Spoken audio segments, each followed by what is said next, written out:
guys, good afternoon everyone. Ayan ang ulam po ng inyong kalodi ngayon. Pinoy food po siya.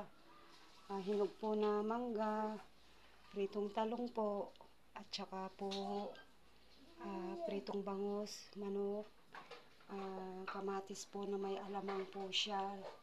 Alamang na bagoong po. Yan po ang ulam ng inyong kalodi ngayon. Ayan po. Pinoy food po siya. Pinoy na Pinoy po.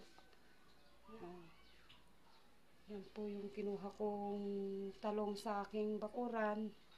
Na sariling tanim ko na po. At mangga na po na pinahinog ko po siya. At namunga po ng ilang piraso po yung mangga ko dahil umulan po. Nabukayo po ang kanyang bunga. Kaya ayan po siya. May natirang mga ilang po, at ayan, pinahinog ko po siya, at ayan na po siya ngayon. At ayan din po yung sariling tanim ko po, na kinuhanan ko po sa bakuran. Ayan guys, ang ulam namin ngayon. Tara, kain po tayo guys. Let's eat. Thank you so much. God bless po sa inyong lahat. Guys.